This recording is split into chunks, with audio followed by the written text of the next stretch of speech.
Warisan seringkali menjadi pemicu dari sebuah pertikaian.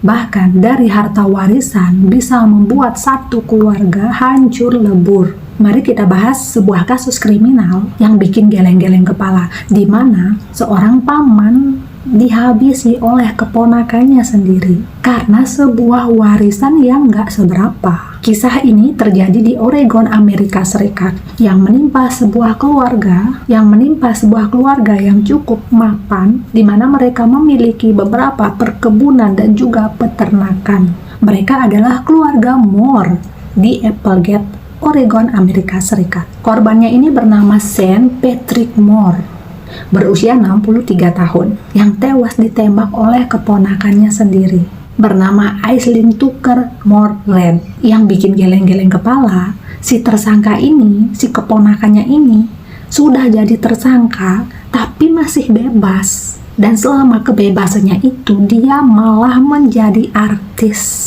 Dia ikut audisi, ikut casting, menjadi pemeran utama sebuah film, di mana perannya dia itu persis banget seperti apa yang dia lakukan di kenyataan, yaitu menembak seseorang dengan alasan menyelamatkan diri. Dan kasus ini benar-benar menjadi plot twist, di mana fakta-fakta mengejutkan di belakangnya terungkap. Oke, mari kita bahas cerita selengkapnya dari kasus ini. Kita mulai dulu dari silsilah keluarga. Si bapak Sean Moore ini memiliki adik yang bernama Kelly Moore. Dia bukan orang biasa, dia adalah salah satu dari sekian penulis buku cerita kisah kriminal yang terlaris versi New York Times berjudul Deadly Medicine. Nah, si Kelly Moore ini memiliki putra bernama Keret. Dan si Keret sendiri bukanlah orang biasa juga, dia adalah seorang penulis novel yang lagi naik daun. Dan dialah tersangkanya. Anak dari si Kelly Moore ini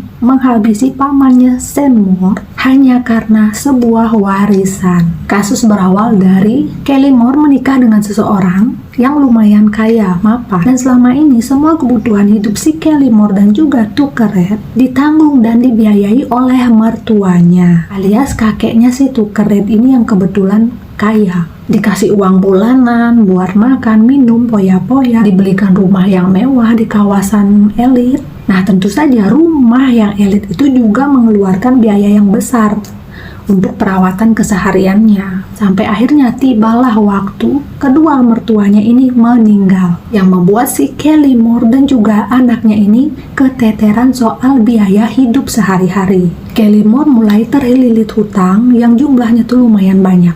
Dari sinilah perkara dimulai. Dari kasus adiknya itu, Bapak Sean Moore yang menjadi korban ini berusaha untuk berpikir bijak ke depan. Dia berencana untuk membagi rata warisan kedua orang tuanya. Yang pada saat itu, orang tuanya si Kelly Moore dan juga Sean Moore ini memiliki beberapa bidang tanah, perkebunan, dan juga pertanian. Bapak Sean Moore berniat baik membagi rata perkebunan tersebut, lalu diatasnamakan masing-masing, yaitu untuk Sean Moore sendiri setengahnya, dan setengahnya lagi untuk si Kelly Moore. Loh, kenapa? Di sini si Sean Moore itu berpikir, wah, kalau misalnya nanti adikku ini cari utang yang banyak, ini bisa berabe nih, warisannya bisa habis nih dimakan dia, diutangin dia, atau digadein sama dia gitu kan. Pikirannya si Bapak Sean Moore ini. Pulanglah dia ke rumah orang tuanya. Dia ceritakanlah niatnya itu untuk membagi rata warisan itu.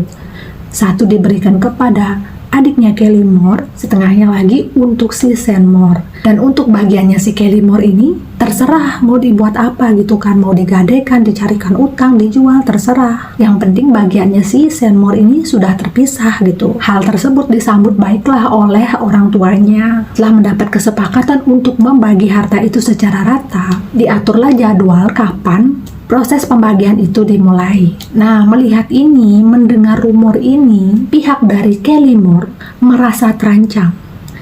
Dia takut banget kalau misalnya dia tuh nggak dapet bagian. Dia takut banget kalau warisan kedua orang tuanya itu jatuh ke tangannya Sean Moore. Padahal sebenarnya nggak gitu. Padahal Sean Moore ini udah berniat baik gitu loh buat bagi rata. Tapi si Kelly Moore ini salah paham. Yang ternyata kesalahpahaman yang terjadi di antara Sean Moore dan juga Kelly Moore bukan pertama kali terjadi. Itulah yang membuat komunikasi di antara mereka berdua itu terpecah, yang menimbulkan kesalahpahaman hingga tewasnya Seymour. Jadi beberapa tahun sebelumnya, mereka tuh pernah bertikai, berantem yang lumayan hebat, hingga ada campur tangan pihak kepolisian.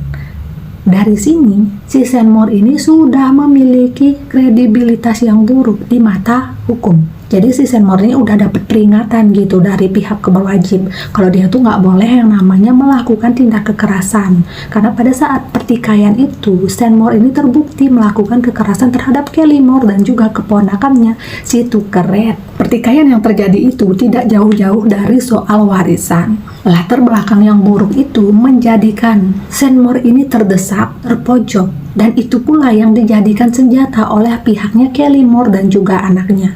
Senjata bagaimana?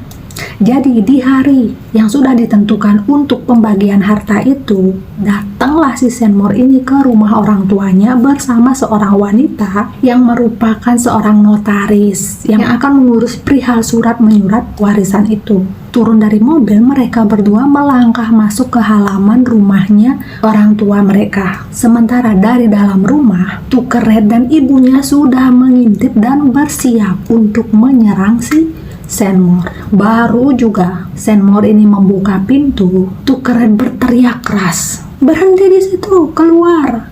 Jangan lanjut masuk lagi." Tapi karena si Seymour ini terus maju, dia berteriak lagi, memerintahkan ibunya buat ngambil senjata api. Nggak berapa lama senjata api itu di tangannya si Tucker Red. Tanpa pikir panjang, tanpa babi bu dan lala lele, senjata api itu langsung diarahkan tepat di dadanya Seymour. Langsung ditarik pelatuknya dar. Dalam sekejap, pamannya si Seymour ini sudah terkapar dan tidak tertolong lagi. Di saat yang sama juga, si Kelly Moore ini nelpon pihak kepolisian. Dia bilang ada penyusup di rumahnya, ada pemberontakan, ada penyerangan, dan dia berusaha untuk melindungi diri. Tapi di sela-sela telepon itu, anaknya ini, si Tucker Red ini menggerutu.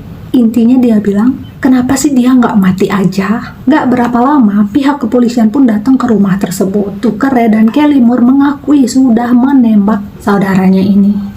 Tapi di pengadilan dia menjelaskan kalau apa yang dia lakukan itu untuk melindungi diri, karena sebelumnya si Seymour ini bertingkah sangat agresif. Nah, inilah senjatanya, karena pada pertikaian sebelumnya Seymour ini udah memiliki nama yang buruk di kepolisian, bertingkah agresif dan juga menyerang duluan. Mendengar laporan dari si Tucker Red dan ibunya ini, polisi percaya kalau sebenarnya si Seymour ini yang duluan bertingkah agresif sehingga harus diserang oleh si Tucker Red. Selama masa penyelidikan, mereka yang jadi tersangka ini masih bisa bebas.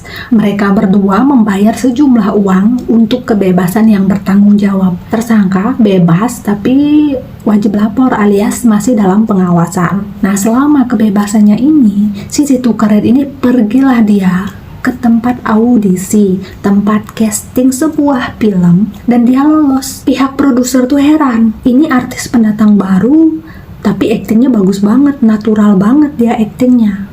Padahal sebenarnya apa yang diperankan oleh Tucker Red di film itu adalah apa yang dia lakukan di kenyataan. Dia menembak, membunuh korbannya dengan alasan membela diri. Playing victim banget, padahal sebenarnya apa yang dilakukan itu tidaklah sesuai dengan apa yang dia katakan.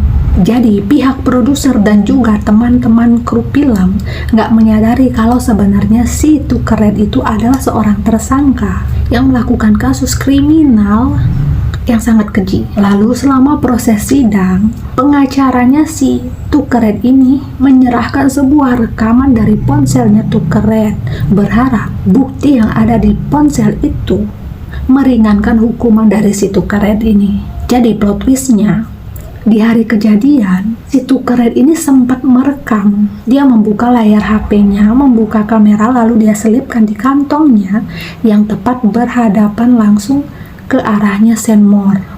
Jadi kamera tersebut langsung merekam ke arah datangnya Seymour di arah pintu. Nah, setelah diselidiki, dicermati isi video itu, video yang seharusnya membantu Tucker Red untuk bebas dari hukuman, malah membuat dia menjadi tersangka.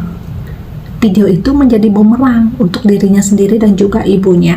Kenapa bisa begitu? Apa isi dari videonya? Video tersebut merekam keseluruhan cerita tragis itu dari awal kedatangan si Seymour hingga dia tergeletak, dan percakapan yang terjadi selama proses eksekusi itu. Terekam bahwa Seymour masuk dengan tampang yang santai saja, tidak membawa senjata dan tidak bertindak agresif. Di sini Tucker Red lah yang duluan bertindak agresif. Dia menembak pamannya, sementara pamannya tidak melakukan perlawanan sama sekali. Dan di akhir, Tucker Red juga mengutuk. Kenapa dia nggak sekalian mati aja? Percakapan itu membuka mata kepolisian bahwa sebenarnya Seymour tidaklah bersalah. Dan kejadian tersebut sudah direncanakan jauh-jauh hari oleh Kelly Moore dan juga Tucker Red. Setelah penyelidikan itu, mereka berdua tidak bisa membela diri, termasuk pengacaranya. Dia divonis bersalah, menjadi tersangka utama dengan pembunuhan berencana. Cuman sayangnya hukumannya dia tuh nggak lama banget. Dia cuma dihukum 6 tahun penjara.